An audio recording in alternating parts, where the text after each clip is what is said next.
کافکا بہت دلچسپ ہے آج کی صورتحال میں کافکا سے زیادہ ریلیونٹ کوئی آدمی نہیں ہے۔ جیسے یہ تو خیر سب جانتے ہیں کہ یہ کم عمری میں فوت ہو گیا، 40 برس کی عمر میں۔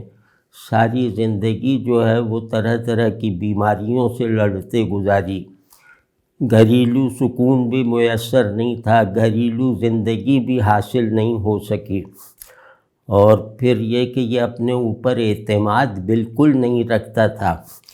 اس کے بارے میں کہا جاتا ہے کہ اس نے جتنا لکھا ہے اس کا 90% جلا دیا، تو وہ بھی اگر سامنے آتا تو وہ بھی مطلب ایک بہت بڑی تصویر بنتی۔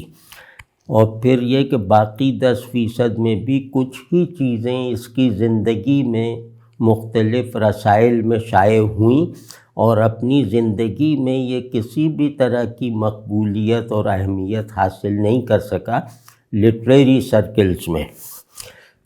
تو پھر مرتے وقت اس کو مطلب ٹی بی تھی تو بڑی تکلیف دہ موت اس کی ہوئی ہے، مطلب اس کا حلق بند ہو گیا تھا، گلا بند ہو گیا تھا۔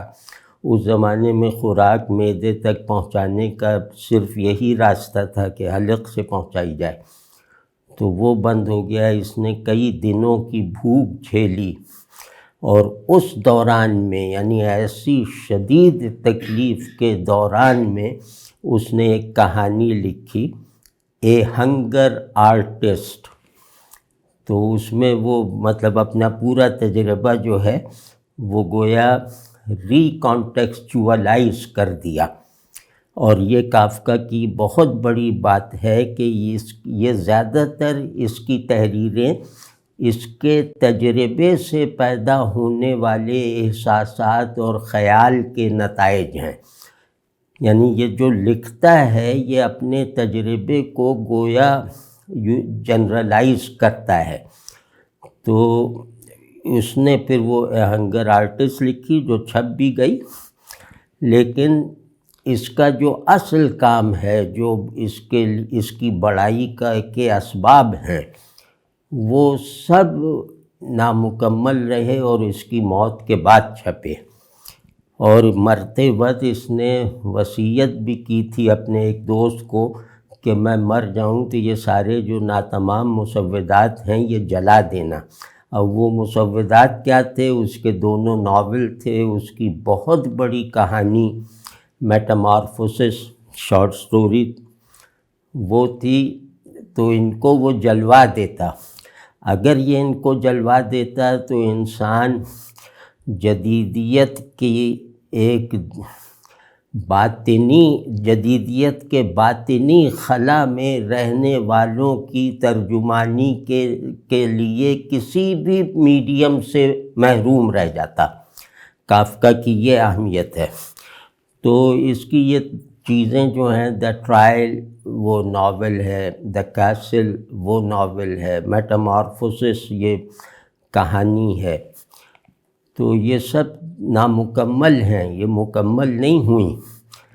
تو لیکن یہ کہ اس کے دوست نے اس کی وصیت پہ کان نہیں دھرا، اور ان کو جو ہے وہ اچھی طرح ذرا ایڈٹ کر کے اور ری ارینج کر کے چھپوا دیا۔ اور وہ چھپنے کے ساتھ جیسے تاریخ میں بڑے واقعات جس طرح ہوتے ہیں، وہی حیثیت کافکا کی کتابوں کے سامنے آنے سے ہوئی دوسری جنگ عظیم کے بعد۔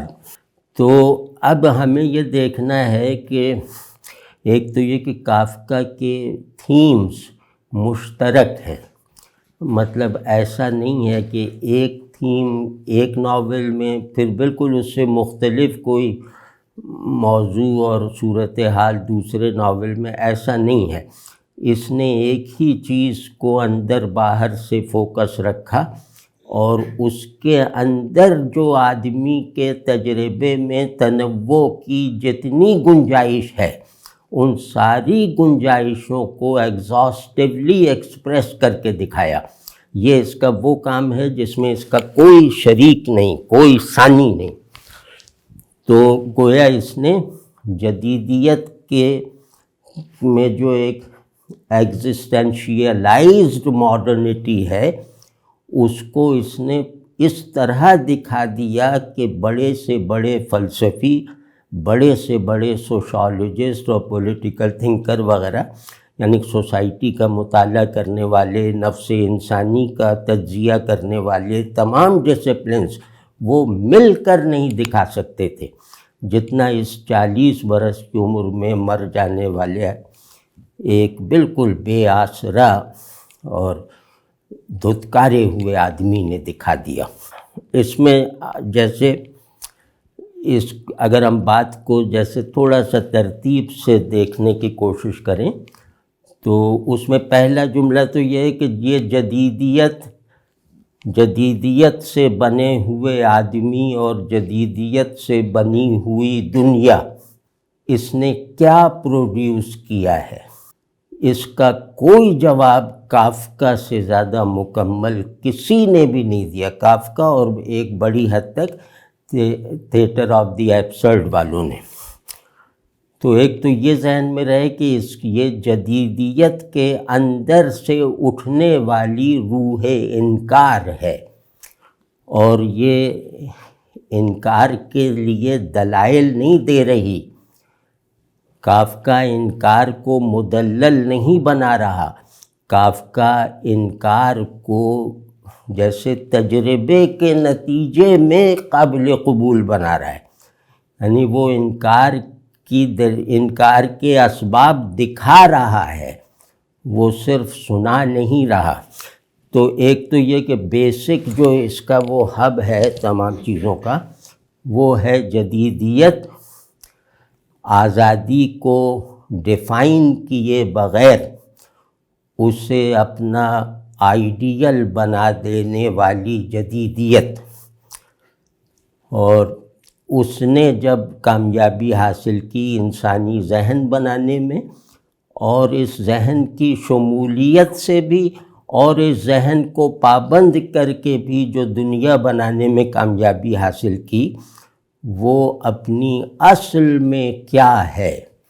اس نے آدمی اور دنیا کو اور ان دونوں کے درمیان باہمی تعلق کو بامانی بنانے والی میٹافزیکل فاؤنڈیشنز کو کس طرح کل کیا ہے، وہ ہم لوگ نہیں دیکھتے، اور شاید ہم لوگ دیکھ بھی نہیں سکتے۔ تو کیونکہ ہمارے لیے جدیدیت سامان راحت ہے، ذریعہ فرحت ہے، مزے کی چیز ہے، وقت گزرنے کا پتہ نہیں لگتا۔ وقت گزارنا اب ٹیلی فون کے بغیر جیسے ناممکن لگتا ہے، تو ہم تو مزے سے رہ رہے ہیں، ہم اس سے ہم آہنگ ہوئے بغیر، اس سے ابتدائی طور پر واقف ہوئے بغیر، اس کے تماشبینوں کی طرح اس کے مزے لوٹ رہے ہیں، تو ہمیں نہیں پتہ۔ لیکن کافکا پر ایک بہت بڑے آدمی نے لکھا تھا، پہلا کام تھا کافکا پہ، انہوں نے کہا کہ بھائی یہ ڈیوائن آرڈر کی بازیابی کروانے کے لیے نکلا ہے۔ اب یہ فقرہ ایسا ہے، یہ فقرہ کسی عام آدمی کا نہیں ہے، ایک فلسفی کا ہے، کہ کافکا کا سمبلزم جو ہے وہ اصل میں خدا کو جو سسپینڈ کر دیا گیا ہے اسے دوبارہ بحال کرنے کا ایک ذریعہ ہے۔ اب یہ بھی ہم سمجھنے کی کوشش کریں گے۔ تو خیر اس میں یہ ہوا کہ اب اس پہلو سے ہم صرف اس کو دیکھیں تاکہ ریلیونس ہمارے ساتھ جو ہے موضوع جو ہے اس کا تقاضا پورا ہو جائے، کہ جدیدیت سے کی ڈی ہیومنائزیشن اور دنیا کو پروفین بنا دینے کا عمل، جدیدیت پہ چارج یہ ہے کہ اس نے دنیا کو سیکرڈ سے پروفین بنا دیا، اور اس نے آدمی کو ڈی ہیومنائز کر دیا۔ ڈی ہیومنائز ان معنوں میں کہ آدمی کے باہر کی دنیا کو اتنا رنگین اور بھرا پورا بنا دیا کہ اس کے اندر کی دنیا خلا میں بدل گئی، اسے اپنے اندر جھانکنے کی کوئی ضرورت ہی نہ رہی۔ تو یہ ڈی ہیومنائزیشن ہے ان کا۔ کافکا جو ہے وہ ایک پیغمبرانہ ایکسپیرینس کے ساتھ اس کو ایک بہت چابک دست عارف اور فلسفی کی طرح اظہار دیتا ہے۔ تو کافکا کے بارے میں یہ ہے کہ کافکا داستویسکی کا جانشین ہے، جس کا وہ خود اعتراف کرتا ہے، مطلب فخر کرتا ہے، اعتراف کیا، کافکا پر داستویسکی کا اثر اس کے لفظ لفظ سے چھلکتا ہوا دکھائی دیتا ہے، لیکن داستویسکی کی طرح کی جو ایک منظم پلاٹنگ ہوتی ہے کافکا نے اس کو نہیں استعمال کیا۔ تو کافکا اپنے اسلوب میں داستویسکی سے بالکل مختلف ہے، لیکن اپنے کانٹینٹ میں، اور خاص طور پر وہ کانٹینٹ جس کی کوئی فکری اور نفسیاتی اہمیت اور ندرت ہے، اس میں وہ گویا داستویسکی کا بچہ ہے۔ تو داستویسکی سب جانتے ہیں کہ وہ فکشن کا میرے خیال میں تو عالمگیر سطح پہ سب سے بڑا نام ہے، اور یہ وہ آدمی ہے کہ جس نے صرف فکشن کی روایتیں، اس نے فکشن کی کئی روایتیں اس سے پیدا ہوئیں، یہ تو ایک طرف رہا، اس کا اثر فلسفے پہ پڑا، اس کا اثر نفسیات پر پڑا داستویسکی کا۔ تو داستویسکی کے اثرات کا جو ایک انٹر ڈسپلینری اس کا جو اثر ہے، اس کا وارث کافکا بھی ہے۔ کافکا بھی داستویسکی کی طرح فلسفے پر، ایگزسٹنشیلزم پر اثر انداز ہوا، نفسیات یعنی نفس کے تجزیے کی کئی نئی راہیں اس نے کھول کے دکھائیں، نفسیات دانوں نے مانا، اور اسی طرح فکشن میں۔ تو یہ گویا دوسرا داستویسکی ہے۔ اب اس میں جہاں سے ہم شروع کریں اس کو دیکھنا، یہ بس تمہیدی کلمات ہیں، اب ہم اس کو دیکھتے ہیں کہ جدیدیت سے پیدا ہونے والے سماجی، سیاسی، روحانی اور نفسیاتی مسائل کیا ہیں۔ اگر اس کا پورا جواب حاصل کرنا ہے تو کافکا کو پڑھنا لازم ہے۔ اس کا پورا جواب کافکا کے علاوہ کہیں نہیں ملے گا۔ اب یہ کوئی معمولی بات ہے، معمولی امتیاز ہے؟ تو پھر یہ سیموئل بیکٹ ہے، وہ آئینسکو ہے، ژان ژینے ہیں، یہ سب لوگ ہیں، لیکن جیسی جامعیت کافکا کو نصیب ہے وہ کسی اور کے فکشن رائٹر ہو یا سوشل تھنکر ہو یا کوئی بھی ہو، اس کے حصے میں نہیں آئی۔ یہ جدیدیت کو ری لیو کروا دیتا ہے، یہ جدیدیت کے تصورات سے ناواقف آدمی کو جدیدیت کی تلخی چکھا دیتا ہے۔ تو یہ اس کا کمال ہے، اور اس میں ہم جہاں سے آتے ہیں وہ ایک راستہ، جیسے میں نے اپنے طور پر جیسے اپنے لیے منتخب کیا ہے اس موضوع میں داخل ہونے کا، وہ یہ ہے کہ ہم جدیدیت کے آگے کیا پوزیشن لیں، اور جدیدیت اور ہم میں جو بہت پرنسپل وہ تضاد ہے، اس کی موجودگی میں ہم اپنے سروائیول کے لیے کیا کر سکتے ہیں۔ تو اس کو یہ سب کرنے کے لیے ضروری ہے کہ ہم خطرے کو تو سمجھیں نا، کہ خطرہ کیا ہے۔ وہ خطرہ جیسے حق و باطل، حق و باطل وہ بائنری ہے، یوں کہنا چاہیے کہ وہ جو یوں کا ہے، وہ کیا نام ہے، کلیکٹیو انکانشس، اور کیا اس میں ایک اور اصطلاح بھی آتی ہے۔ تو بہرحال انسانی شعور کے سب سے بڑے بائنری اور انٹریکٹیو پولز حق و باطل ہیں، اور انہی کی وجہ سے ہمارا دنیا کے بارے میں تمام علم دنیا سے ہمارے تعلق کو میٹافزیکل بنیادیں فراہم کرنے کا ذریعہ بنتا ہے۔ تو لیکن جدیدیت نے آ کر اس پورے توازن کو توڑ دیا. اس جو ذہن جس بائنری سے بنا ہوا ہے، یعنی حق و باطل، خیر و شر اور حسن اور بدصورتی، اس نے ان تمام بائنریز کو توڑ دیا ہے.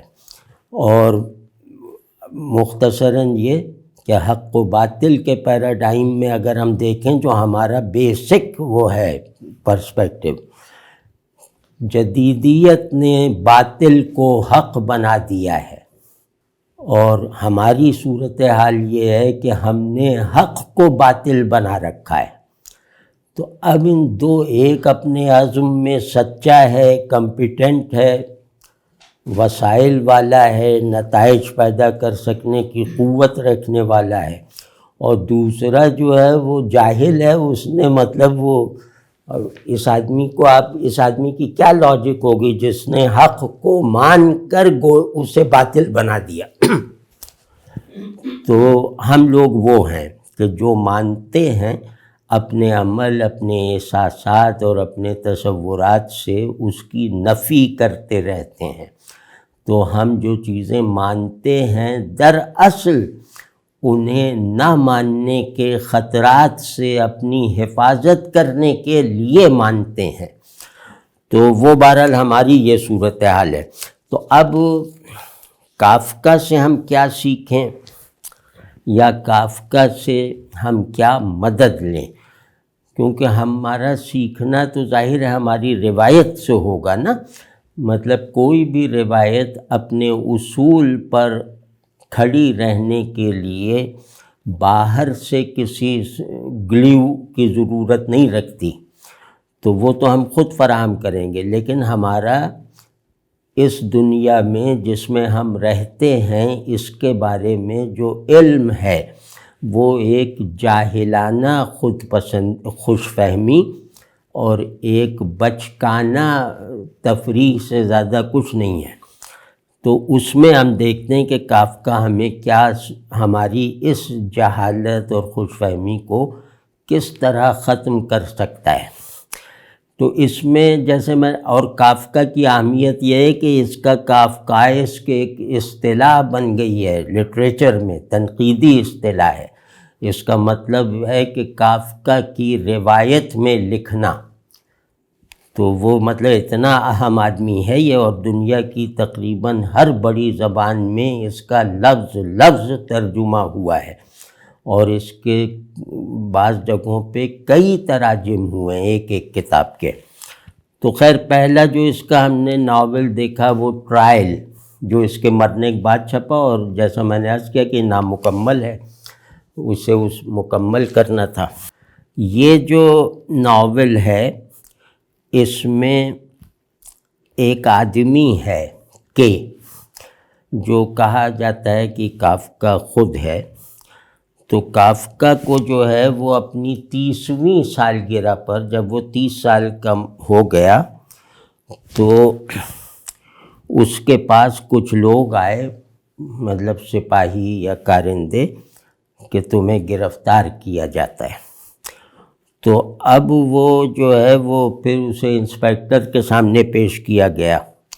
وہ انسپیکٹر بھی کسی تھانے یا کسی پراپر آفس میں نہیں تھا، بلکہ وہ کسی کے کمرے میں تھا، کسی کے خوابگاہ میں تھا. اور پھر اس کو کچھ نہیں معلوم تھا کہ اس پر الزامات کیا ہیں جس کی وجہ سے اسے حراست میں لیا گیا ہے. تو وہ کہتا ہے کہ نہیں، تم جاؤ، تم آزاد ہو، تمہیں ہمیں لاک اپ وغیرہ میں نہیں رکھنا، تم جیسے آزادی سے رہتے تھے ویسے ہی رہو. تو وہاں سے جو ہے یہ بینک میں کلرک یا کچھ خزانچی وغیرہ ہے. تو وہاں جا کر جو ہے اس نے اپنا کام شروع کر دیا، نوکری شروع کر دی، اور اس کے بعد وہاں اسے پھر سمن کیا گیا کہ بھئی تمہیں جو ہے وہ ہر اتوار کو جو ہے وہ تمہارا مقدمہ، تمہاری پیشی ہوگی عدالت میں ہر اتوار کو. تو اب اتنا تو بتا دیا گیا کہ اس کو کہ ہر اتوار کو تمہاری پیشی ہوگی عدالت میں، لیکن یہ نہیں بتایا گیا کہ کہاں اور کس وقت۔ اب یہ اتوار کی صبح کو اٹھا، پھر ہاں وہ ایڈریس اسے مل گیا، وہ ایڈریس اس ایڈریس پہ پہنچا، اور وہاں جو ہے وہ عجیب و غریب قسم کا ایک بھرا ہوا، بالکل لوگوں کی آوازوں سے گونجتا ہوا ایک ہال ایسا تھا۔ وہاں ایک مجسٹریٹ نے جو ہے وہ اس کو پکڑا، کے کو، اور ڈانٹا کہ تم دیر سے کیوں آئے ہو۔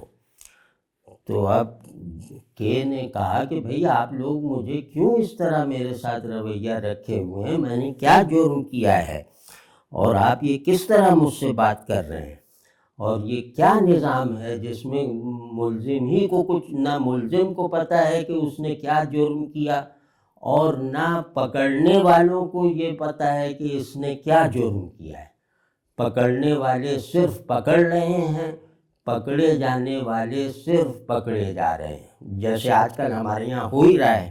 ابھی یہ جو ہے، as he is leaving, the magistrate tells him that he has damaged his case by declining to participate in the hearing. اب بتاؤ، یہ آپ ذرا اس کو تھوڑا سا محسوس کرنے اور دیکھنے کی، منظر بنا کر دیکھنے کی کوشش کریں تو لگے گا کہ ہم جیسے اپنی ہی ارد گرد دیکھ رہے ہیں، مطلب ہمیں یہ کوئی سرریئلسٹک مناظر نہیں لگیں گے، یہ بالکل ایک ڈارک ریئلزم ہے۔ تو اب جناب وہ کہتا ہے کہ اب وہ کیس بھی اس نے خراب کر لیا ہے، اب اس کے بعد جو ہے پھر کوئی جو ہے وہ سمنز اس کے بعد نہیں پہنچے، تو پھر بہرحال کہ اپنی مصروفیات جاری رکھے رہا۔ ایک اتوار کو پھر اسے بلایا گیا، وہاں دیکھا اس نے تو وہ جج کی سیٹ پر جو ہے وہ ایک دھوبن بیٹھی ہوئی ہے، وہ کپڑے دھونے والی، جس کو جانتا بھی ہے۔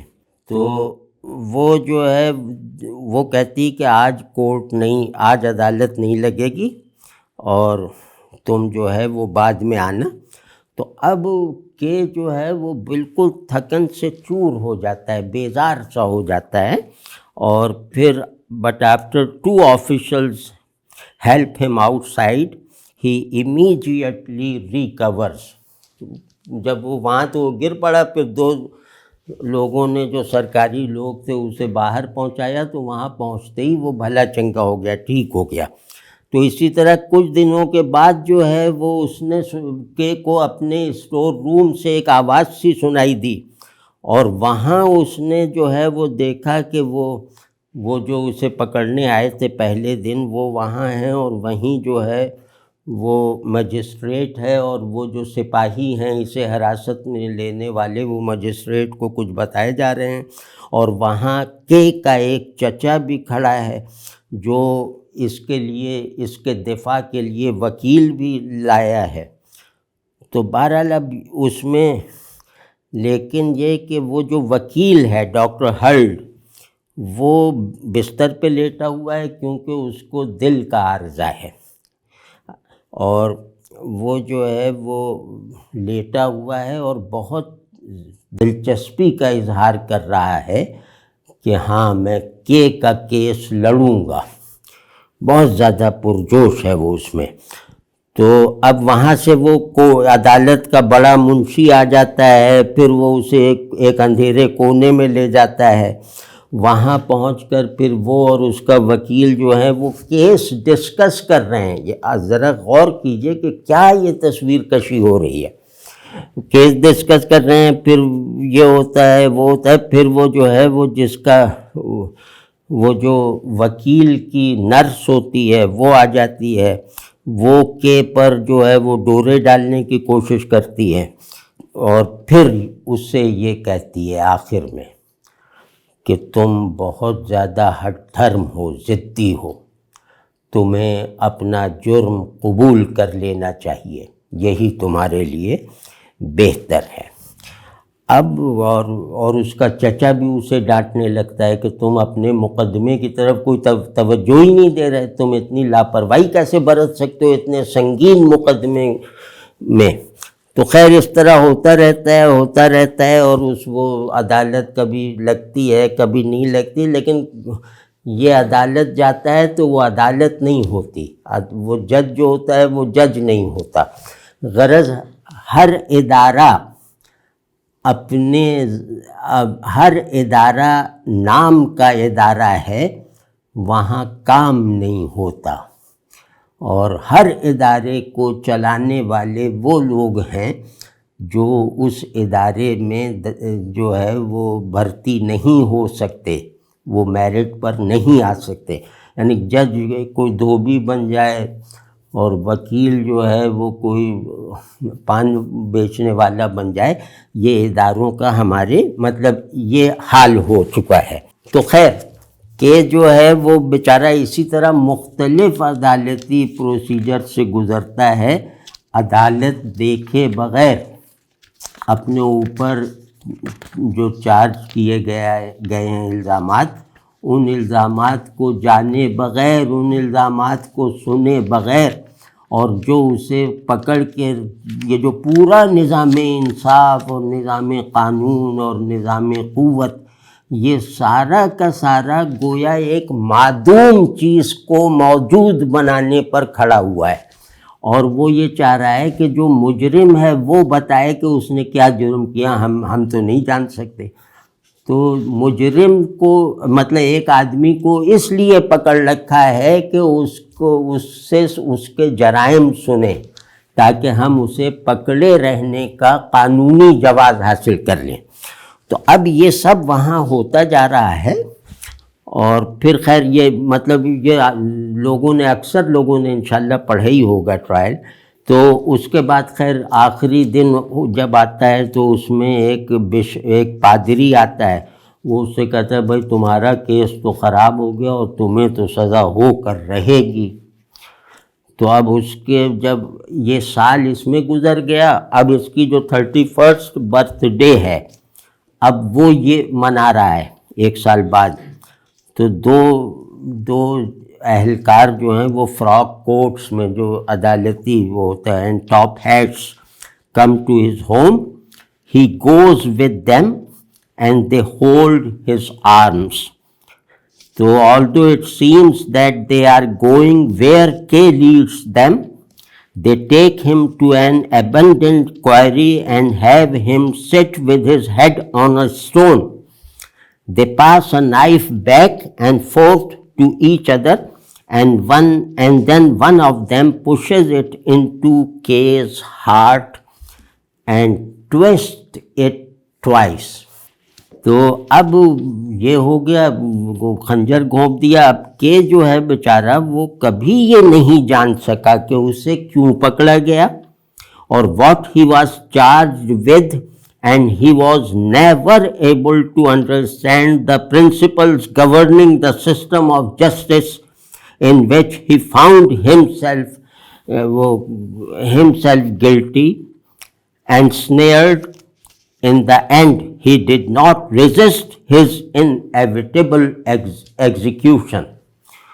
اب آپ ذرا اس پوری وہ جو ہے یہ روداد اور آپ بیتی ہے، اس پہ اگر غور کیجئے تو کیا اس میں کوئی ایک عنصر اور کوئی ایک ایسا پہلو بھی ملتا ہے جس سے ہم خود کو ریلیٹ نہ کر سکیں؟ ہم پاکستانی جس کو خود سے ریلیٹ نہ کر سکیں، ہمارے لیے ان تمام کارروائیوں میں کوئی چیز بھی ایسی نہیں ہے جو ہمارے مشاہدے اور تجربے سے باہر کی ہو۔ تو اب آپ سوچئے کہ وہ ایک بیوروکریٹک اسٹرکچر پہ سوالات اٹھا رہا ہے، وہ پاور جو ایک ایم لیس پاور جو ایفیکٹو ہے اور ایم لیس ہے، اس پاور کا سامنا کیا جا رہا ہے۔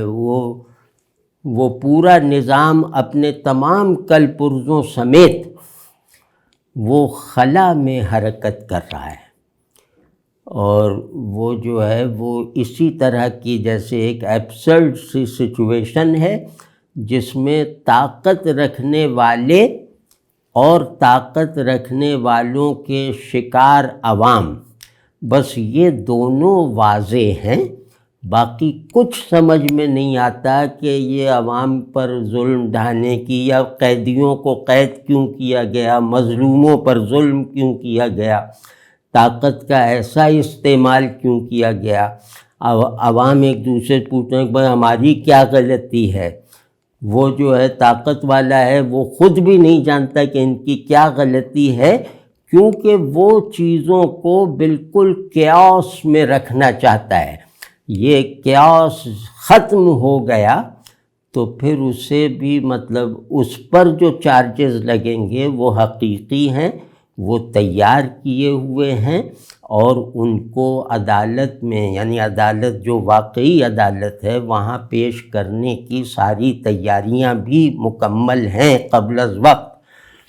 تو اب یہ کافکا نے یعنی ٹرائل وہ ٹرائل ہوا، ایگزیکیوٹ کر دیا گیا اسے، اور یہ اب ہمارا پورا، میں واضح لفظوں میں کہتا ہوں کہ ہمارا پورا نظام انصاف عین یہی ہے، اور انصاف پاور کے تابع ہے، جسٹس کے تابع نہیں ہے۔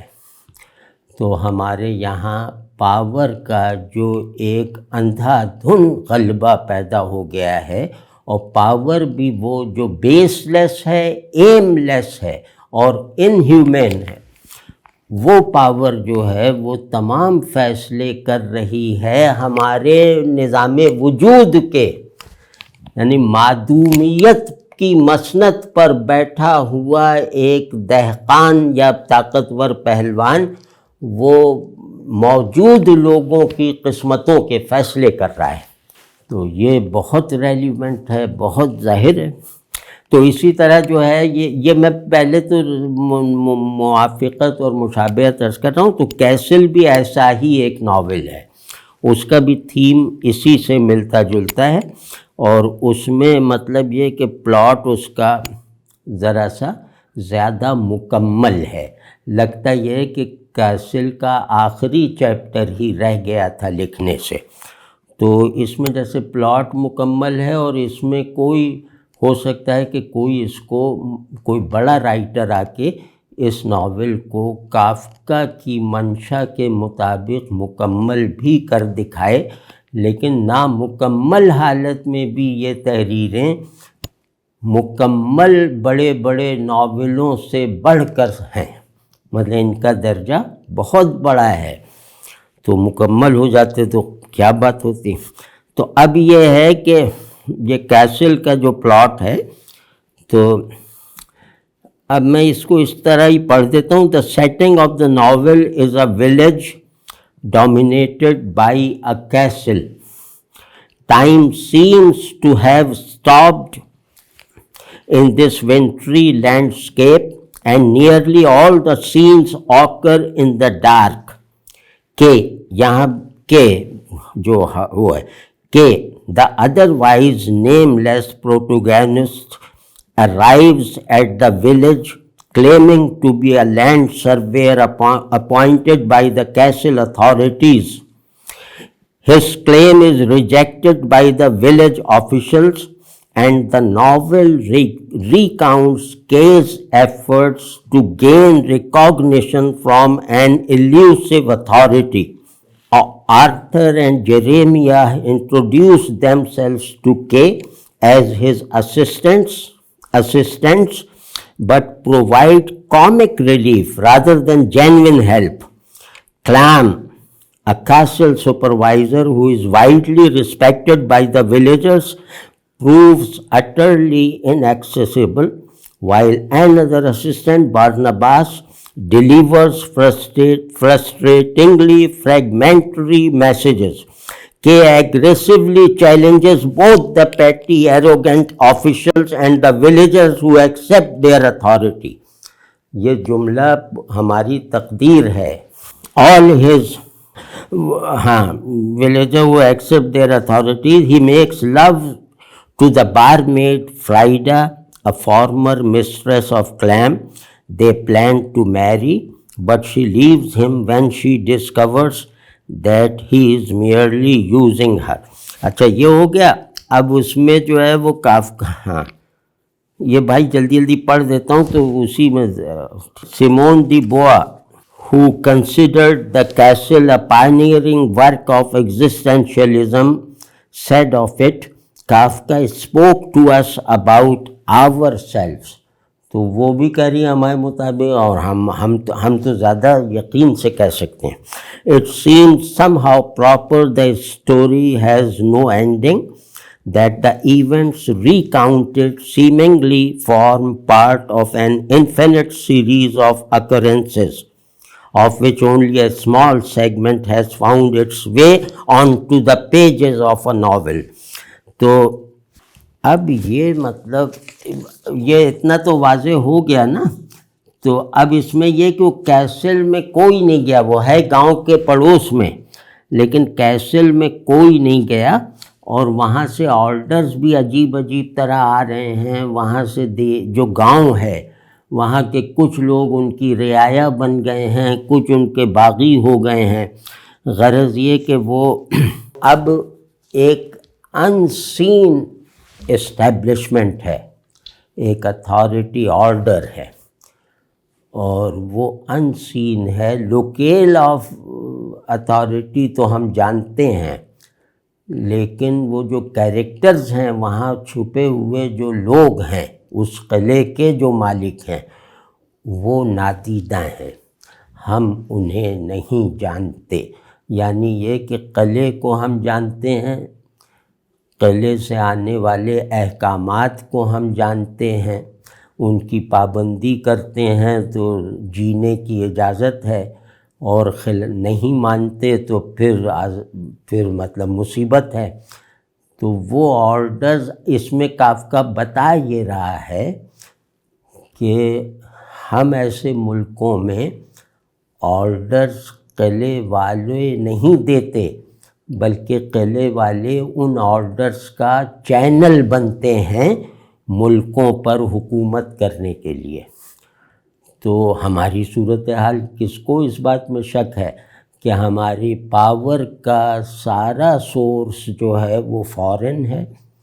ہماری طاقت ہمارے قبضے میں نہیں ہے. یعنی یہاں طاقتور بھی ایک پپٹ ہے، اور جو کمزور ہے وہ تو بیچارہ ہے ہی. تو یہ جیسے پتلیاں ہیں، ہم پتلیوں کو جو ہلا جلا رہا ہے وہ چھپا ہوا ہے، پھر وہ خود جو ہم پتلیوں کو ہلا جلا رہا ہے وہ خود بھی ایک پتلی ہے کسی اور ہاتھ میں، اور پھر وہ ہاتھ بھی ممکن ہے کہ پتلی ہو کسی اور ہاتھ کے. تو یہ والی صورتحال جو کافکا نے اس وقت دیکھی تھی جہاں اس کا جواز سمجھ میں نہیں آ سکتا تھا، وہ اب ہم گویا کافکا کے تخیل کو لیو کر رہے ہیں. تو یہ ہماری جیسے صورتحال. اسی طرح وہ اس کا جو ہے نا وہ کیا نام ہے، ہاں اس کی ذرا سا سمری سے سن لیجئے تھوڑا سا ایسے، تاکہ اطمینان ہو جائے کہ کچھ لوگوں نے شاید نہ پڑھا ہو. کہ ایک جوان آدمی ہے، وہ زمینوں کا سروے کرتا ہے، لیکن اس کی عرفیت یعنی جس نام سے وہ معروف ہے وہ کے ہے. تو وہ جو ہے یورپ میں ایک گاؤں میں پہنچتا ہے، اور وہاں وہ کاؤنٹ کو جو ہوتا ہے نا، کاؤنٹ جو کیسل میں رہتا ہے وہ اس کو فون کرتا ہے. تو پھر وہ ایک سرائے میں جاتا ہے، گاؤں میں ایک سرائے بنی ہوئی ہے، وہاں ایک کمرہ لینے کی کوشش کرتا ہے. تو وہاں وہ جو ریسیپشنسٹ ہے وہ اسے بتاتی ہے کہ یہاں تو کوئی کمرہ نہیں خالی. تو پھر اس کو جو ہے نا بہرحال اس کی حالت دیکھ کے بالکل اجنبی، تو اس کو جو ہے وہ ایک گھاس پھوس کا ایک گدا سا بیڈ سا بنا کے دے دیا جاتا ہے جو ٹیپ روم میں ہوتا ہے اس بلڈنگ کے.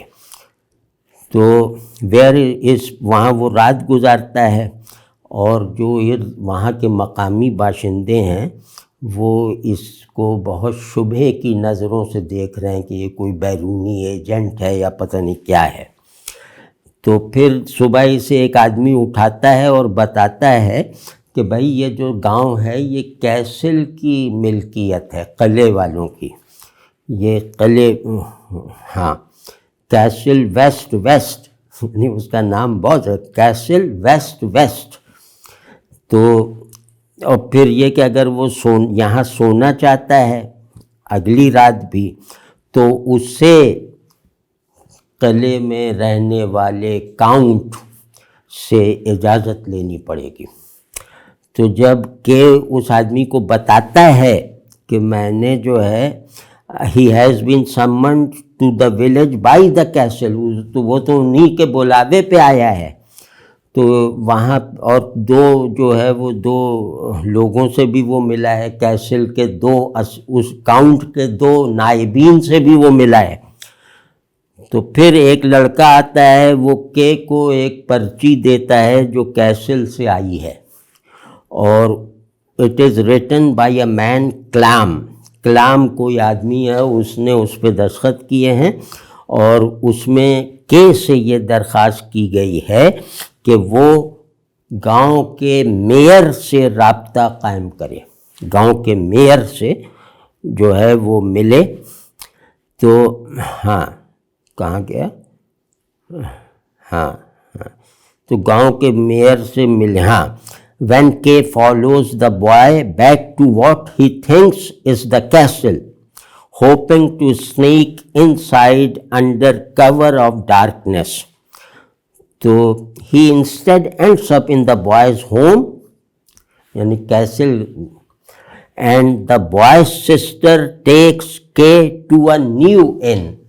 اب بتائیں، قلعے میں جاتا ہوا اس کے گھر گیا، اور وہاں سے اس کی بہن نے اسے دوسری سرائے میں کمرہ، وہ دوسری سرائے دکھا دی.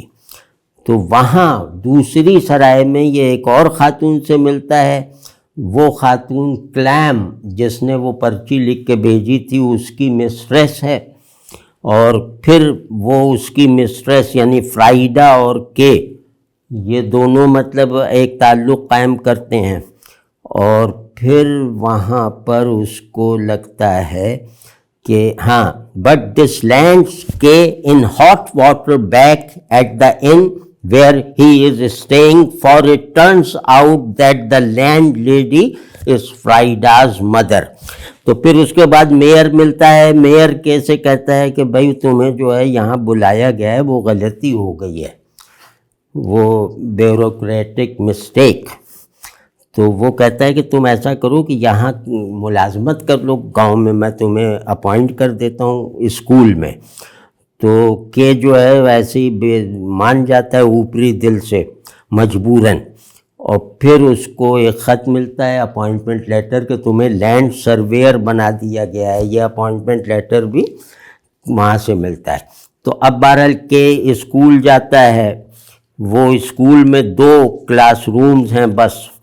تو وہ اور فرائیڈا کلیم کی مسٹریس اور 2 اسسٹنٹس وہ جا کے کلاس روم میں بیٹھتے ہیں، اور وہاں پر جو ہے وہ مطلب کہ locks them out of the school and tries to reach Clem at the castle. تو بہرحال وہاں سے وہ پھر ان سب سے پیچھا چھوڑا کے کیسل جانے کی پھر کوشش کرتا ہے. تو اب وہ جو ہے وہ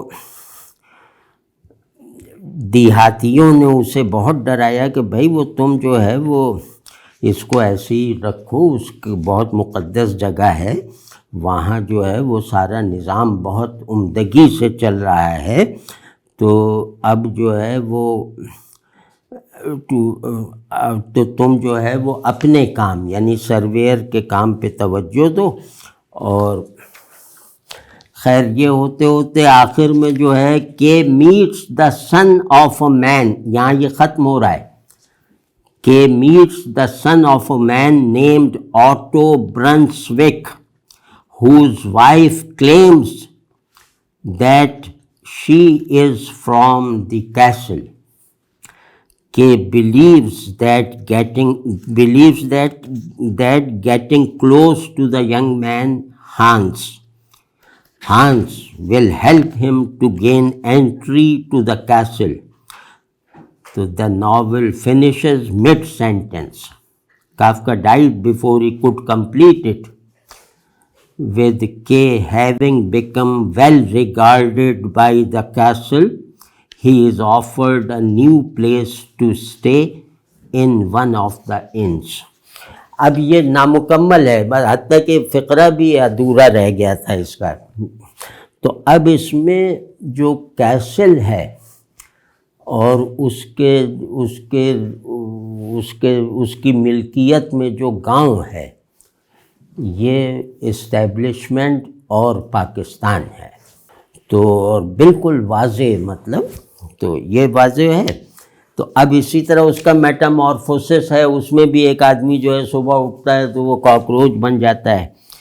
اور وہ ہنگر آرٹسٹ جو ہے اس میں ایک سرکس ہے، سرکس میں ایک پنجرے میں ایک آدمی بھوکا رہنا پرفارم کر رہا ہے، یعنی بھوکا رہنا بھی ایک آرٹ ہے. اب وہ اگر پڑھوں تو لمبا ہو جائے گا.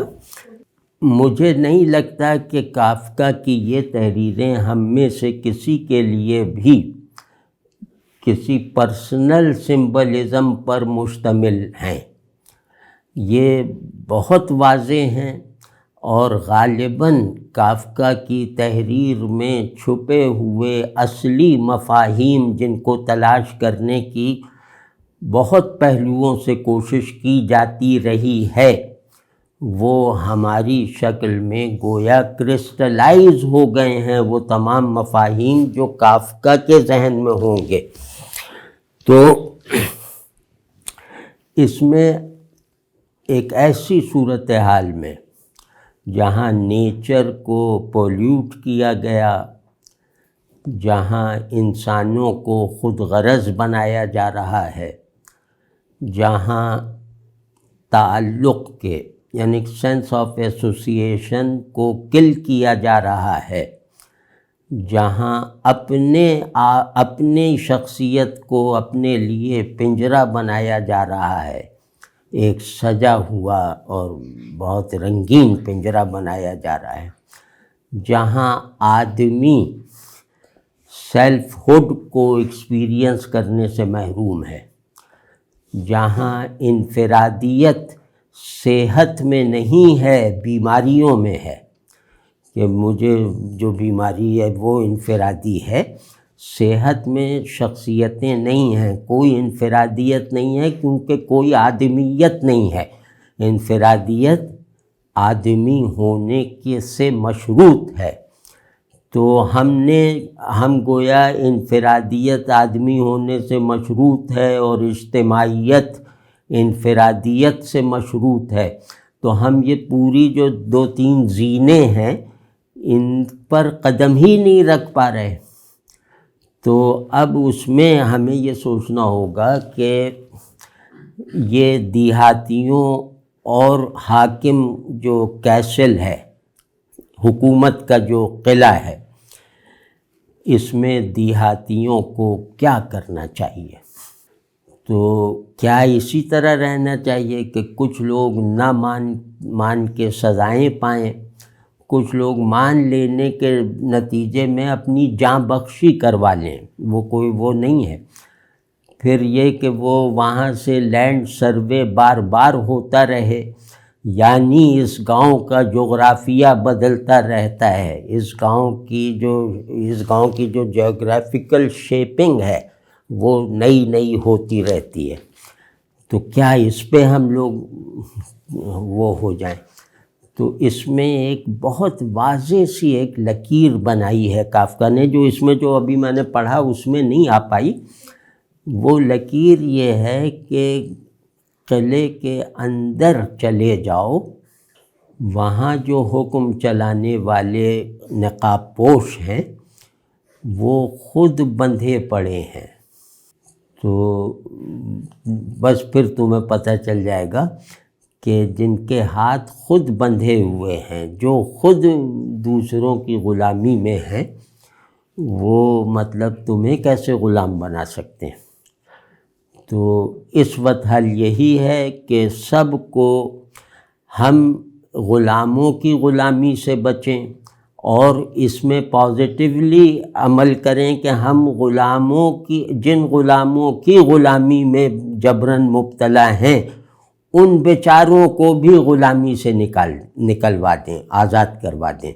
تو اس میں گویا ایک آرڈر سا، جیسے ایک انقلاب کا ایک آرگینک آرڈر ہوتا ہے، وہ دی کیسل اور ٹرائل دونوں میں بنا کے جیسے دکھایا ہے کافکا نے، کہ اس میں یہی صرف یہ صورت ہے کہ اجتماع، سوسائٹی، قوم، یہ ایک مرتبہ ٹرانس میں سے نکل آئے تو پھر پاور کا کوئی اسٹرکچر وہ ان کو مغلوب نہیں کر سکتا۔ تو ایک مرتبہ، اور ہم ایسوں کے لیے یہ آزادی خود کو آزاد کروانے سے پہلے اپنے حاکموں کو آزاد کروانے کا نام ہے، یعنی پہلے ہمیں آزاد ہونے کی ضرورت نہیں ہے اتنی، ہماری آزادی مشروط ہے کہ ہم پر حکم چلانے والے بھی بیچارے آزاد ہو جائیں۔ تو یہ سب چیزیں ہیں اس میں، اور کچھ گہری جو باتیں جس کو ہم کہہ سکتے ہیں کہ وہ پاکستان ہی نہیں بلکہ وہ جدیدیت کے بنائے ہوئے نقشے میں جو ہے وہ جو لوگ رہ رہے ہیں ان کو، یعنی انسان کو انسان رہنے میں کس طرح کے خطرات درپیش ہیں، وہ اس کے جو تہ میں یہ بھی جیسے ساتھ ساتھ چل رہا ہے کہ ہم لوگ ایک ویو آف ڈی ہیومنائزیشن میں ہیں، اور اس وقت جو بھی اپنے آدمی ہونے پر اصرار کرے گا اس کو ایگزیکیوٹ کر دیا جائے گا۔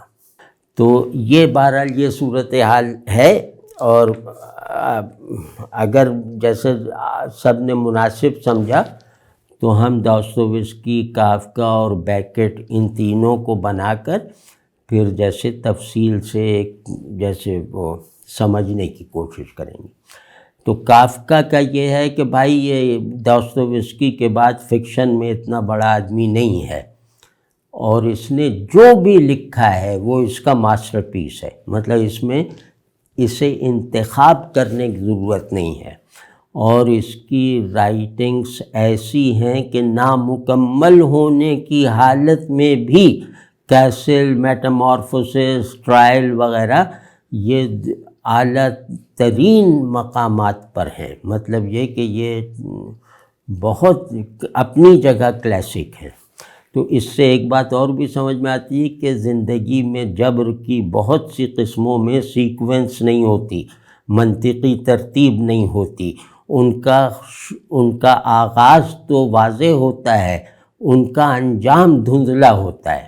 ہم شعلے تھے، شعلے سے راکھ بنے، تو اب یہ راکھ بننا جو ہے یہ کہاں لے کر ہمیں مزید جائے گا، وہ اس اینڈ کو کھلا رہنا چاہیے، اس اینڈ کو نامعلوم رہنا چاہیے ایک رائٹر کے نقطہ نظر سے۔ تو ایک یہ بات بھی ہو گئی کہ وہ مکمل نہیں کر پایا، تو اس میں بھی ایک جیسے ایک کریٹیو انفرادیت اور ایک کریٹیو جو ری ہسٹوریسائزیشن ہوتی ہے وہ اس کو حاصل ہو گئی۔